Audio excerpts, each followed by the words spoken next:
В каких еще сферах совпадают интересы государства и вашего бизнеса? Продовольственной безопасности. И когда мы говорим о продовольственной безопасности, мы должны, наверное, отметить основные элементы. Да? Собственно, что в нашем понимании бизнеса есть продовольственная безопасность и какие вопросы на дискуссионной площадке под названием частно-государственное партнерство мы обсуждаем. Это информационная открытость рынков. То есть рынки должны понимать, сколько реально, значит, урожая погибло, сколько реально мы произвели зерна и так далее. Это в глобальном масштабе. Мы проложили механизм, похожий на АМИС, механизм, действующий в рамках двадцатки.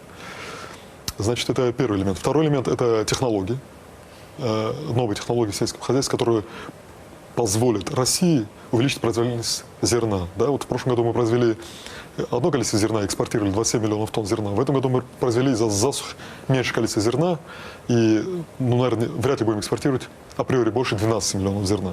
Для того, чтобы не зависеть, в меньшей степени зависеть от засухи, нужно вовлекать в оборот большее количество сельхозземель, которые были, ну, потеряны во многом в постсоветское время. И второй ключевой элемент – это технологии. И третий, безусловно, ключевой там элемент, соответственно, улучшения работы на этих рынках – это, соответственно, транспортно-логистические системы, о которых я уже говорил. То есть должна быть возможность переваривать необходимое количество зерна, сои, там, масел, другой вида продукции сельхоз. У нас этой возможности нет, у нас есть дефицит. Да? Вот в прошлом году у нас он явно ощущался.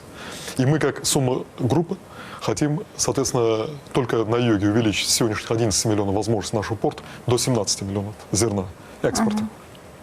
На востоке, как я чуть ранее отметил, мы хотим построить новый зерновой терминал. И, соответственно, мощность этого терминала будет 10 миллионов тонн зерна. Это растущие рынки: Китай, Индонезия, Индия.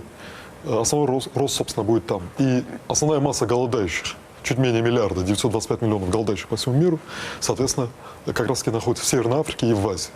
А мы сейчас зерно в Азию, в принципе, поставляем? Да, мы поставляем немножко зерна в Азию, но основные рынки потребления российского зерна сегодня сосредоточены на Севере Африки. Да, да, Египет, да. Иордания и так далее. Да.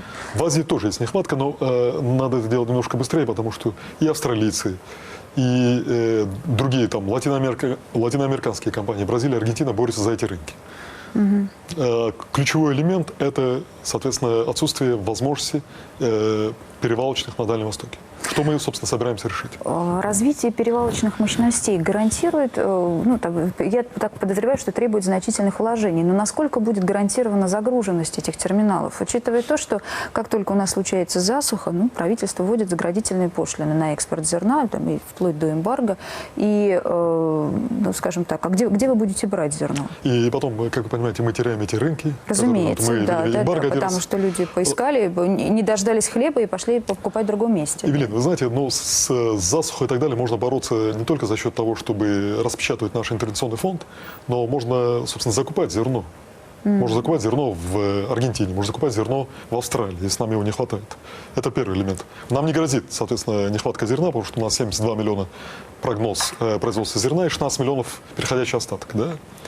Подождите, но логика, согласитесь, сомнительная, да, все-таки продавать свое зерно, когда самим не хватает, и закупать его в Аргентине.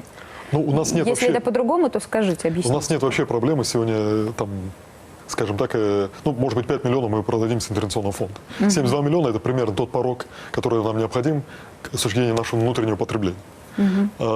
С точки зрения вообще, как кардинально решать эту проблему в перспективе, это то, о чем я сказал несколько ранее, надо улучшать производительность.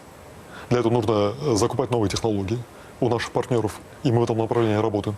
Новая Зеландия, Аргентина, там, в данном случае не участница АТС, но тоже носитель технологий. Канада, США, носители технологий. И этот процесс немножко более длинный. Да? Это там не 2, не 3 года, скажем, там, период реализации наших инвестиционных проектов по созданию мощностей экспортных. Это немножко больше, 4-5 лет. Но мы будем двигаться в этом направлении. Мы как группа СУМ. А собираетесь ли вы, может быть, участвовать полностью в полной цепочке, в полном цикле? Я, собственно, как раз и к этому подошел. Если говорить о стратегии компании ОЗК, пакет, который мы недавно приобрели, то ее стратегия заключается в том, чтобы расшить инфраструктурные проблемы и ограничения в ближайшие 2-3 года, а затем, естественно, включиться в производство. То есть засевать площади? Конечно. разумеется. Вы конечно. видите в этом перспективу. Но помимо России, естественно, мы смотрим и вовне, потому что у России нет ни одного глобального игрока, который на рынке soft commodities, при том, что у нас 20% ресурсов пресной воды.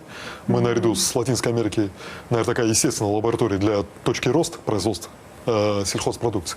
И при этом у нас нет ни одного игрока. У нас тут и Glencore, и Dreyfus, и Cargill. А Россия, имея такие мощные ресурсы, как бы не имеет ни одного там такого достаточно глобального игрока. Поэтому мы смотрим и на другие рынки. Мы, как компания ОЗК, естественно, будем рассматривать Латинскую Америку и Северную Америку с точки зрения нашего развития вовне. А какие